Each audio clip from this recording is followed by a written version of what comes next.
check akrabem fiensieni na menimi kunu koto proto wo abua kwa emem be ma ye friend no yawo papa ye findi koto proto na me kunu de wo ye adwuma wo ho enti ye koto proto no na papa ndi wo ko nti wo ma me sika ma me koto anwea ekogu proto no so ena papa na me to ho proto no o ma me be ma obetwa blog ama me enti be ma no kotwa blog no fiada ti me nda okoto aso no frame ka me say ma say wa blog na me kwakotwa no me koye o proto no so obi a hye diet so a o ya 1-2 foundation kra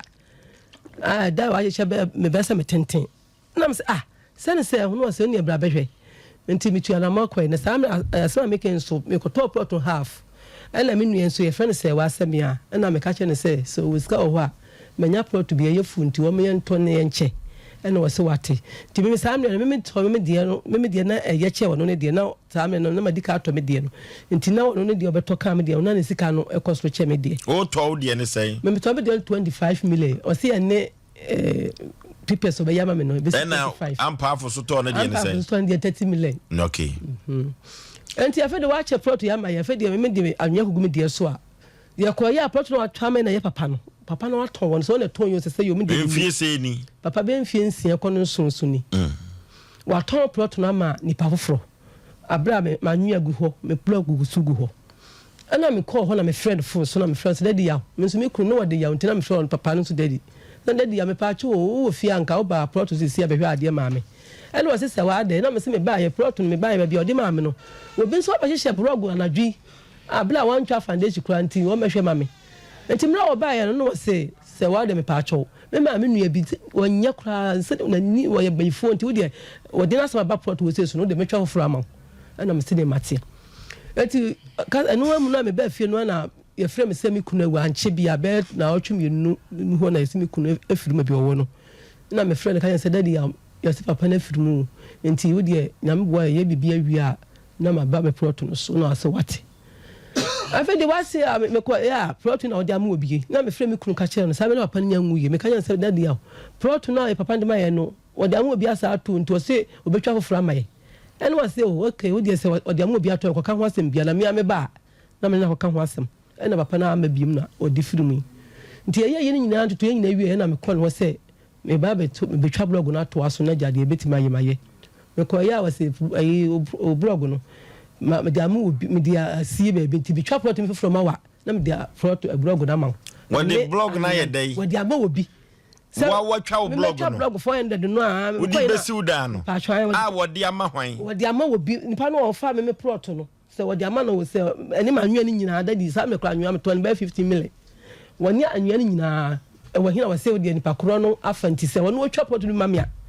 na we de anwa na breme okay papa no plot no so mfa mamo papa ko twa de nsuo wo so maye na me se me yo ba mentimi nsinti nsuo ndie me palenche o ma me foforo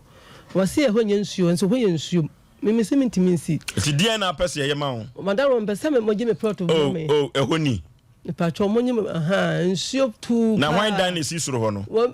nim de ne da enti we no your foundation there be a plot no so no de watwa ma woni ni na ho nsuo sa wo ko si da na akoye fish pond me nim daddy nsuo sa me akama no so me nyina nsuo gu nsuo wo say de oton plot no ma your friend say ya boaten sabre ya me no ka se wo fa hin sesei ni kromo ne sa kro no so na me nim se wo ho de a because me friend kwa wonfa me say kwa block me no ye ni producer ye nhwe emode bo awaba fa ho efiri se we de agisa fish pond we agisa fish pond sanya fish pond na akwa koye no sa asase we so a we ye pure waterlog adentina autom ni pa bitri mo din wo Ghana o mai pipa nso kra pipa na ye ni producer twetwe komo mode bo awaba fa ho efiri se asem we de hwehwe maso papa menya sure said that sani na ton plot wi ma wo menya sure Patrick emode bo no anu aba fa mami asemi ho if say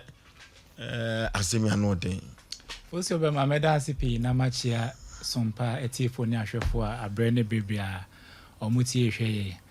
no kwasem ni mami de na asembeda asem penipa no chief producer e de asem ne mami kwa asem ne so na no kreni miko hu asase me kwa me hu dwire me esan se ye hwe video yi a etwe a wonam so nyina se wonam so no na de wo kostro na ede wo bafom na mikokopie papa na oton atase ma mi no ni fie no kra mikoto ye no ne yere na mikoto no onu amu de na yesi woni ho nti mibisa na yere ni se anyem bia ukunu eja boaten owo hemfa oba ne se woni baabi a be ma boaten afa